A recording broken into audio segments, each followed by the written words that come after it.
Hello everyone, আজ তোমাদের সাথে এই মেকআপ লুকটা শেয়ার করব, যেটা তোমরাও যে কোনো অনুষ্ঠানে লুকটা ক্রিয়েট করতেই পারো। আর এই গরমে যে কোনো অনুষ্ঠানে আমরা একটু আধটু মেকআপ তো করি, সোয়েটের ভয়ে মেকআপ করব না তা তো হয় না। তো কিভাবে এই মেকআপটা করলাম চলো তোমাদের। মেকআপ করার আগে পুরো ফেসে যদি আইস রাফ করা হয় তাহলে কিন্তু এই গরমে মেকআপটা অনেকক্ষণ লং লাস্টিং হয়। এরপরে আমি একটা টোনার অ্যাপ্লাই করে নিয়েছি। এখানে তোমরা যে কোনো ধরনের টোনার ইউজ করতে পারো, যেহেতু গরমকাল এখানে এই জন্য ওয়াটার বেস ময়েশ্চারাইজার অ্যাপ্লাই করে নিয়েছি। এখানে আমি একটা পন্সের super light gel moisturiser apply করেছি। এরপরে একটা লাইফ লাইন ইউজ করেছি রিকোডের। তো যেহেতু গরমকাল তো মেকআপটাকে লং লাস্টিং করতে হবে, তার জন্য আমি এখানে প্রাইমারের বদলে এটা ইউজ করেছি। তো ভালো করে ইভেন্টলি এটা স্প্রেড করেছি এবং ভালো করে লাগিয়ে নিয়েছি। তো মেকআপের প্রতিটা স্টেপে যাওয়ার আগে অন্তত 1 মিনিট করে গ্যাপ নেব, যাতে যে প্রোডাক্টটা আমরা ইউজ করছি সেটা ভালো করে স্কিনের সাথে অ্যাবজর্ব হয়। এরপরে স্কিনে আমার তেমন কোনো প্রবলেম নেই, তো যেটুকু আছে আন্ডার আইয়ে হালকা ডার্ক সার্কেল আছে, তো আমি এখানে ডার্মা থেকে কারেকশান করে নিয়েছি। তো দেখো ভালো করে কারেকশান করে এটা কনসিলার ব্রাশ দিয়ে এটাকে ব্লেন্ড করেছি। এরপরে একটা বিউটি ব্লেন্ডারের সাহায্যে ভালো করে ব্লেন্ড করে নিয়েছি। এমনভাবে ব্লেন্ড করতে হবে যাতে প্রবলেমটা হাইড হয়। এরপরে ফাউন্ডেশন অ্যাপ্লাই করে নিয়েছি। তো ফাউন্ডেশনের শেডটা দেখার জন্য আমি একটু অ্যাপ্লাই করে দেখছিলাম। এরপরে পুরো ফেসে ফাউন্ডেশন অ্যাপ্লাই করে এবার ফাউন্ডেশন ব্লেন্ডিং ব্রাশের সাহায্যে ভালো করে ইভেনলি পুরো ফেসে আমি ব্লেন্ড করেছি ব্রাশের সাহায্যে। প্রথমে যাদের অয়েলি স্কিন এই গরমে অবশ্যই কিন্তু তারা ম্যাট ফাউন্ডেশন চয়েস করবে। এরপরে দেখো আইয়ে আমি কনসিলার ইউজ করে নিয়েছি, যাতে আই মেকআপের সময় এনহ্যান্স হয়।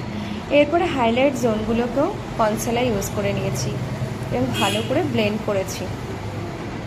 যেহেতু আমরা আন্ডার আইয়ে ক্রিজ পড়ে, তো তার জন্য দেখো আমি ভালো করে ব্লেন্ড করে তারপরে একটা কম্প্যাক্ট ইউজ করে নিয়েছি,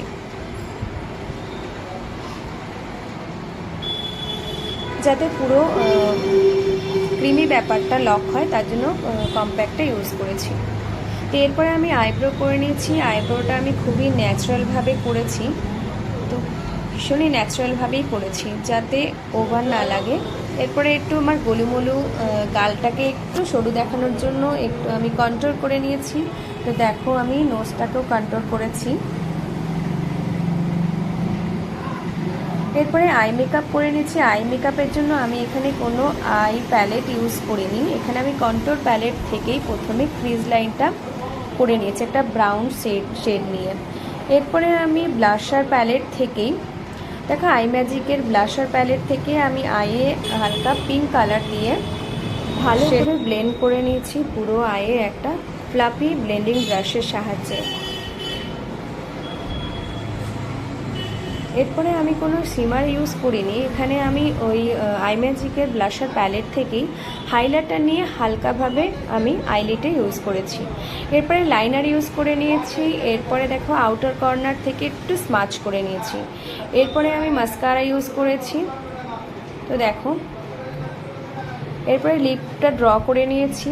এরপরে একটা লিপস্টিক পরে নিয়েছি। যতই ভাবি নিউড কালার পরবো, কিন্তু আমি সেই রেড ফ্যামিলিতেই যাই।